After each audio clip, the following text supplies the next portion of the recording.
നിങ്ങളുടെ favourite shows ഇനി ഒരിക്കലും മിസ്സാവില്ല. ഇപ്പോൾ C5 കാണും നിങ്ങളുടെ ഫേവറേറ്റ് ഷോ തികച്ചും സൗജന്യമായി.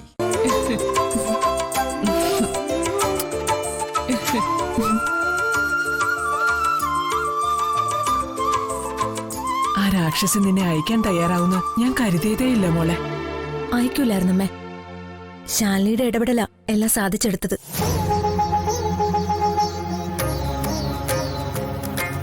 ആരുടെയും വെല്ലുവിളി ഏറ്റെടുത്തിട്ടല്ല. സത്യാമ്മയുടെ മനസ്സ് നോവുന്നത് കണ്ട ഞാൻ പ്രീതിയെ കൂട്ടിക്കൊണ്ടുവരാൻ ഇറങ്ങി തിരിച്ചത്. അതിനുവേണ്ടി എന്ത് ത്യാഗവും സഹിക്കാൻ ഞാൻ തയ്യാറായിരുന്നു. ഭാമേ, ഇനിയെങ്കിലും നീ നിന്റെ മരുമകളെ മനസ്സിലാക്കണം. കുറച്ചു മുമ്പ് നീ എന്താ പറഞ്ഞത്? നിന്റെ മനസ്സ് മനസ്സിലാക്കുന്നത് സുസ്മിത മാത്രമേ ഉള്ളൂ.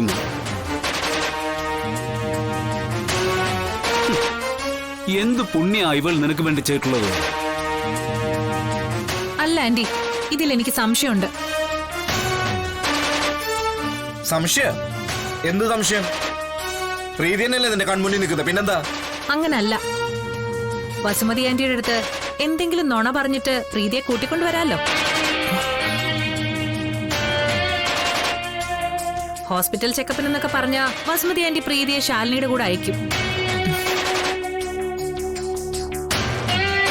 ഹോസ്പിറ്റലിൽ വെച്ച് കണ്ടപ്പോ ഭാമാന്റിയെ കടിച്ചു കീറാൻ നിന്ന വസുമതി ആന്റി ഒന്ന് ഇരുട്ടി വെളുത്തപ്പോഴേക്കും മാലാഖയായെന്ന് പറഞ്ഞ അരിയാഹാരം കഴിക്കുന്നവരാരും വിശ്വസിക്കില്ല. അതോ ഇവളുടെ കയ്യിൽ ആളുകളെ മയക്കുന്ന എന്തെങ്കിലും മന്ത്രമുണ്ടോ? അങ്ങനെ ഒരു മന്ത്രമുണ്ട് സുസ്മിതേ. നിനക്കൊരിക്കലും സ്വായത്തമാക്കാൻ കഴിയാത്ത മന്ത്രമാ അത്. ആ മന്ത്രത്തിന്റെ പേരാണ് സ്നേഹം. നേരാണോ മോളെ? സീമന്തത്തിനെന്ന് പറഞ്ഞു തന്നെയാണോ ശാലിനി നിന്നെ കൂട്ടിക്കൊണ്ടു വന്നത്? അതെ അല്ലേ?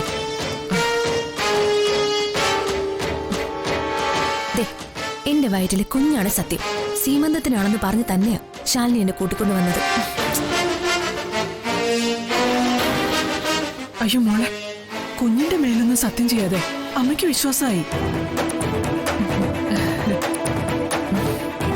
അത് മാത്രമല്ല, ചടങ്ങിന് അർജുനേട്ടനും ഉണ്ടാവും. പിന്നെ സത്യാമ്മ വിളിച്ച വസുമതി ആന്റിയും ചടങ്ങിൽ പങ്കെടുക്കും. വിളിക്കാൻ എനിക്ക് പ്രശ്നമൊന്നുമില്ല. അവൾക്ക് എന്നോടുള്ള പിണക്കം മറക്കാൻ തയ്യാറാണെങ്കിൽ എനിക്ക് അവളോട് പിണക്കമൊന്നുമില്ല. മാത്രല്ല, ചടങ്ങിന് വസുമതി വന്ന പറയെഴുന്നള്ളിപ്പിന് അവളുടെ വീട്ടിൽ പോയപ്പോ അവള് കാണിച്ച ചെറ്റത്തരം ഞാനെന്തായാലും കാണിക്കില്ല. സർവ്വതും മറന്ന് ഞാൻ അവളെ സ്വീകരിക്കും.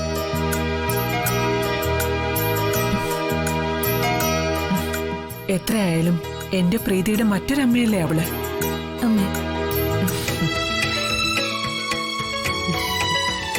ഓ, എല്ലാരും കൂടി അങ്ങ് ഒന്നാവാൻ പോവാണല്ലോ. ശരിയാക്കി തരാം ഞാൻ. ഭാമേ, പ്രീതി എത്തിയ സ്ഥിതിക്ക് നേരത്തെ തന്നെ സീമന്താവാ അല്ലേ? പിന്നെ എന്തിനാ വൈകിക്കുന്നേ? വിഷ്ണു, നീ അതിന്റെ കാര്യങ്ങൾ നോക്ക്. അല്ല, ഇയാളിന്ന് പകല് മുഴുവൻ എവിടെയായിരുന്നു? അത് അല്ല, അതെന്താ? ഞാന് പ്രീതിയുടെ സീമന്തത്തിലുള്ള ഒരുക്കങ്ങളൊക്കെ ചെയ്യാനുള്ള കറക്കത്തിലായിരുന്നു. പിന്നെ ഇതൊക്കെ ഇയാൾക്കുള്ള തന്നെ. എനിക്കോ? ആ, ഞാനേ ഒരു സാധനം കാണിച്ചുതരാം.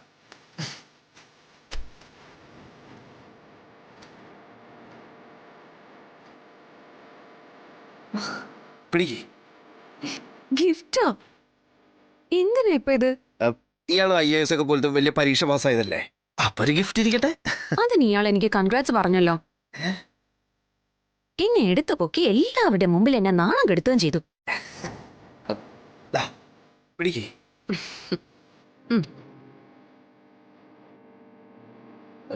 തുറന്നോക്ക്. ഇയാൾക്ക് സ്പെഷ്യലായിട്ട് എന്താ വാങ്ങിക്കാന്ന് ഒരുപാട് ആലോചിച്ചിട്ട് തലപം വെച്ച് വായിച്ച. എടോ നോക്കടോ.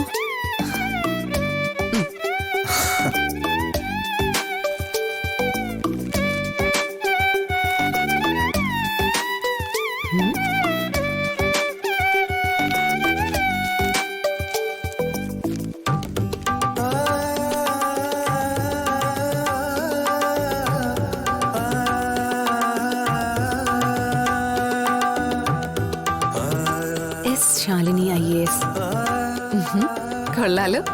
ഇത് താൻ കളക്ടറായി കഴിയുമ്പോഴേ ഓഫീസിലെ മേശപ്പുറത്തില്ലേ അവിടെ വെക്കാൻ. കൊള്ളാം, ഒരു ആനച്ചന്തൊക്കെ ഉണ്ട്. പക്ഷേ ഇത് ഓഫീസിൽ ഞാൻ വെക്കില്ല.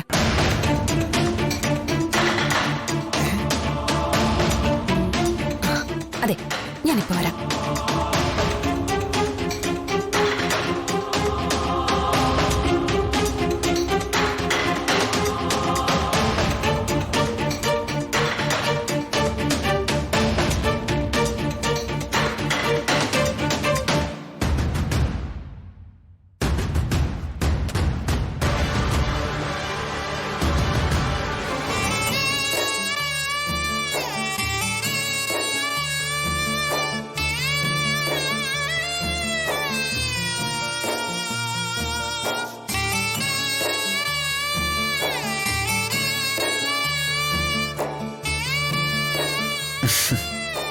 ഞാൻ ഓഫീസ് ടേബിളിൽ വെക്കാൻ പോകുന്നത് ദാ,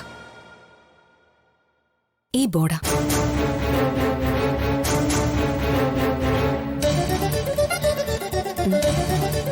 വായിച്ചു നോക്ക്.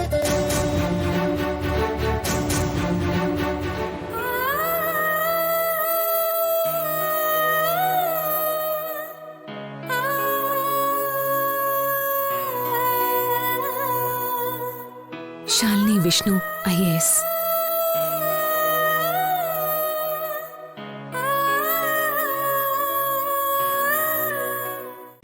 ഡൗൺലോഡ് ചെയ്യൂ C5 ആപ്പ്. കാണൂ എല്ലാ എപ്പിസോഡുകളും സൗജന്യമായി.